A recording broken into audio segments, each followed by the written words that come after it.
2013 की मुजफ्फरनगर रायट्स के बारे में तो आपने सुना ही होगा। जी हाँ, वही रायट्स जहां पे हिंदू और मुसलमानों के दो गुटों के बीच इतना झगड़ा हुआ था कि 30 से ज्यादा मौतें हो गई थी। लेकिन क्या आप जानते हैं कि उस झगड़े का जड़ कहां थी? उस झगड़े की जड़ थी एक ऐसे फेक वीडियो में जो पूरे मुजफ्फरनगर में 500 से ज्यादा बार सर्कुलेट हुआ।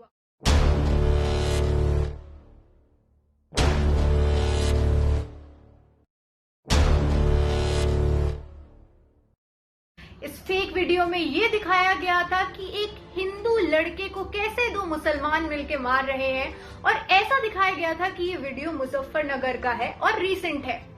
सच्चाई पता लगी तो ये पता चला कि वो वीडियो 2 साल पुराना था और साथ ही साथ पाकिस्तान का था। एक ऐसे फेक वीडियो की वजह से काफी बड़ा झगड़ा हुआ और बहुत सारी जाने गई। ये पहला किस्सा नहीं था जब फेक न्यूज की वजह से इतना बड़ा कुछ रायट हुआ हो। चाहे यूएस की आए दिन होने वाली शूटिंग्स हो या दिल्ली रायट्स, इनमें भी फेक न्यूज का बहुत बड़ा रोल रहा है।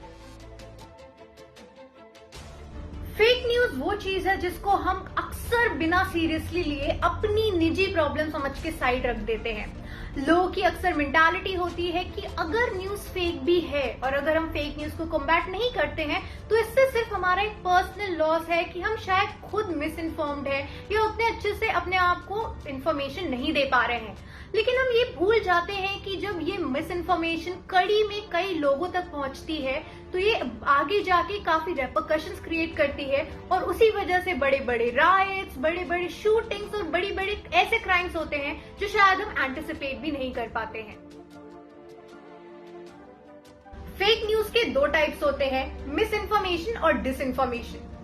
अगर कोई रीडर किसी न्यूज को पढ़ता है, किसी फेक न्यूज को पढ़ता है और उसे वो सच समझ के आगे दूसरे दोस्तों को फॉरवर्ड करता है तो इसे मिस इन्फॉर्मेशन कहा जाता है, क्योंकि ये अनकॉन्शियस है और अनइंटेंडेड है।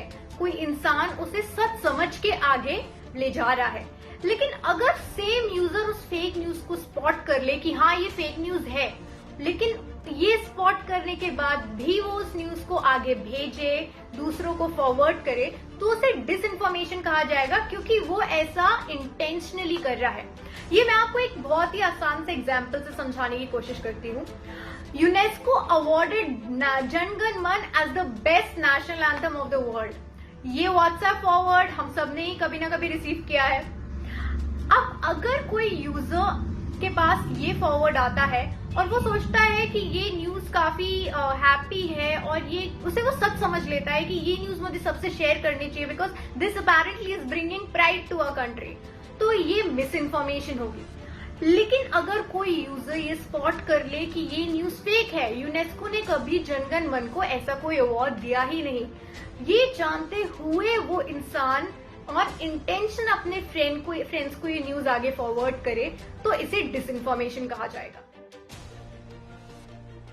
ये तो बात हुई फेक न्यूज की, लेकिन क्या आप जानते हैं कि फेक न्यूज से हटकर एक ऐसी कैटेगरी भी होती है जहां पे न्यूज स्टोरी तो बिल्कुल फैक्चुअल होती है, लेकिन उसे एक ऐसे स्पेसिफिक वे में आउट ऑफ कंटेक्स्ट प्रेजेंट किया जाता है कि वो स्टोरी अपनी असली मीनिंग को और अपने असली अंडरटोन को खो देती है।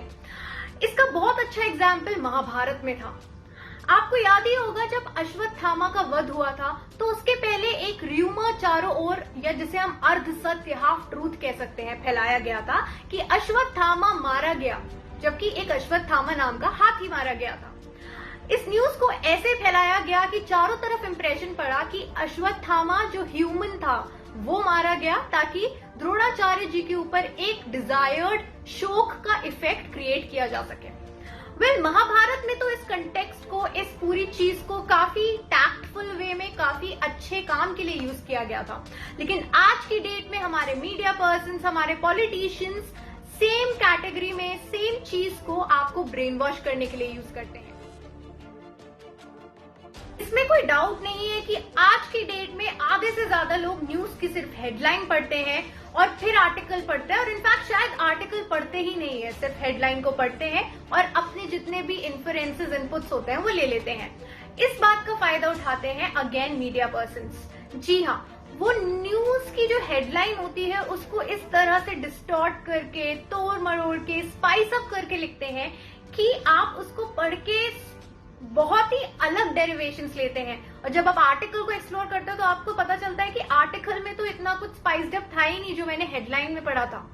And this is a very effective way of misleading people to believe in something जो कि उस न्यूज स्टोरी का पार्ट भी नहीं है शायद।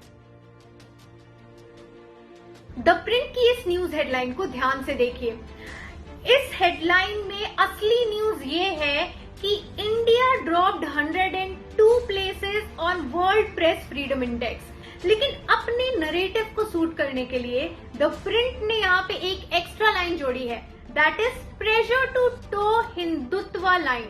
जी हाँ, इससे ना सिर्फ न्यूज जो है वो स्पाइस्ड अप होती है, उसमें आई बॉल्स ज्यादा आती हैं, बल्कि साथ ही साथ आपका एक पर्सनल एजेंडा होता है जो कि सर्व होता है। हमारा अगला एग्जाम्पल स्क्रॉल से है। इस हेडलाइन को ध्यान से पढ़िए।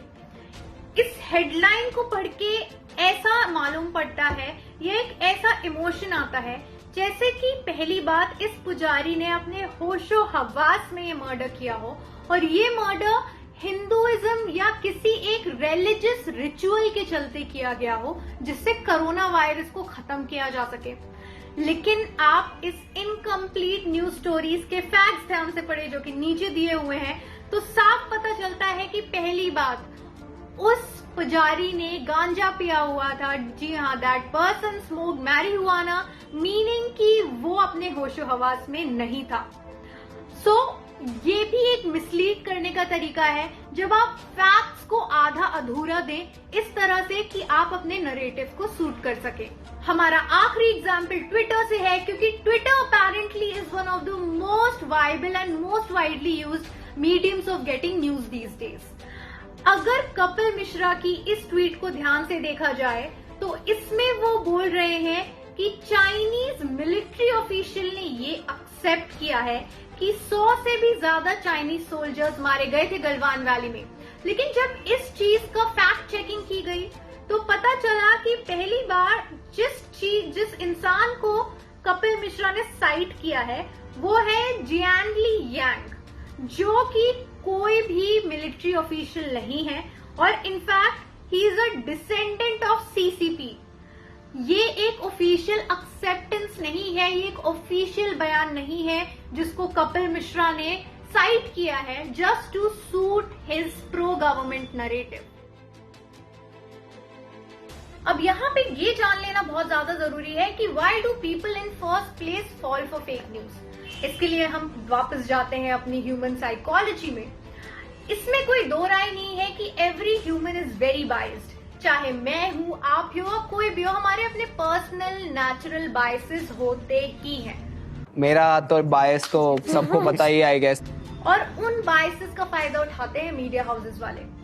जब कोई भी इंसान एक ऐसी न्यूज स्टोरी पढ़ता है जो उसके बायसेस के साथ बहुत ज्यादा सिंक में जाती है, for example if someone from Congress reads a news story जो एंटी बीजेपी हो या प्रो कांग्रेस हो, तो ये बहुत लाइकली है कि वो उस न्यूज स्टोरी को बिलीव करेगा, क्योंकि that will suit his personal biases and narratives.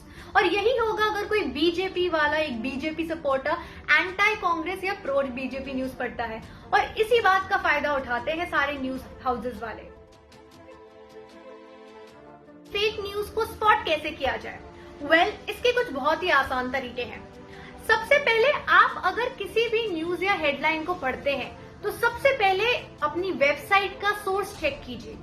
आप देखिए कि क्या आपने उस वेबसाइट का नाम पहले सुना है या वो कोई रेप्यूटेड और कोई रिलायबल सोर्स ऑफ इंफॉर्मेशन है।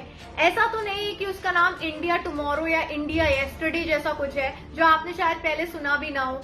अगर ये नाम कुछ बहुत ही डाइसी है जो आपने पहले नहीं सुना है, तो चांसेस काफी हाई हैं कि आप जो इन्फॉर्मेशन कंज्यूम करने वाले हैं वो फेक है। लेकिन अगर वो न्यूज स्टोरी का जो सोर्स है, जो कि यूआरएल है, वो आपको जाना पहचाना लगता है और आप पहले भी उसको फॉलो कर चुके हैं, या वो national media, state media, local media में फेमस है, तो चांसेस बहुत ही मिनिमल है कि ये न्यूज फेक होगी। इंग्लिश का एक बहुत ही फेमस प्रोवर्ब है दैट डोंट जज a copy bye its cover. उसी तरह मैं आज आपको बोलना चाहती हूँ दैट डोंट जज a news story by it's headline. अगर आप किसी हेडलाइन को पढ़ते हैं और आपको लगता है कि आप इसे आगे फॉरवर्ड करने वाले हैं क्योंकि ये इतनी इंटरेस्टिंग है, तो प्लीज आप सबसे पहले जाके आर्टिकल को एंटायरिटी में पढ़िए, क्योंकि हो सकता हो जो आपने हेडलाइन में पढ़ा हो वो आर्टिकल से काफी डिफरेंट हो। जब आप आर्टिकल पढ़ रहे हैं तो बहुत ध्यान दीजिए कि उनमें जो सोर्सेज, जिन लोगों का नाम लिखा है, उन लोगों के नाम के साथ कितनी क्लैरिटी है।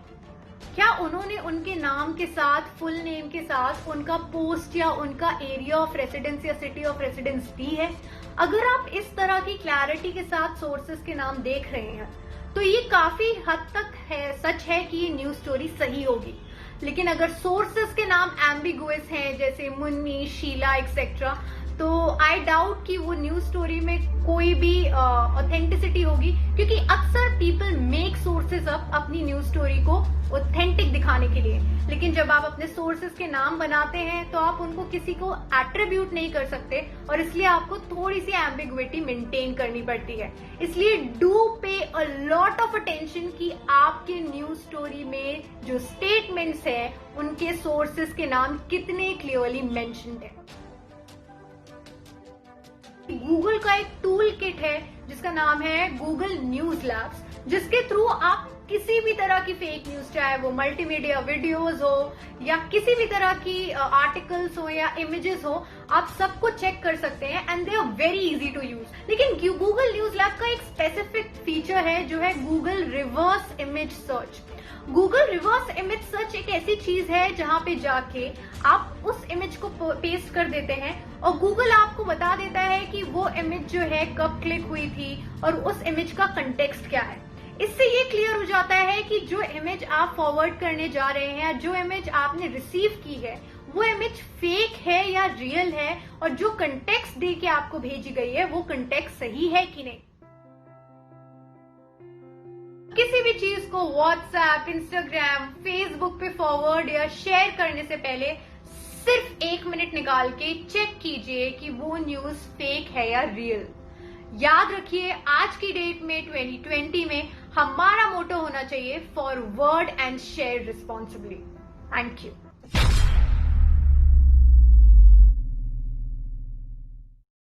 बाल्टी, पानी और साबुन।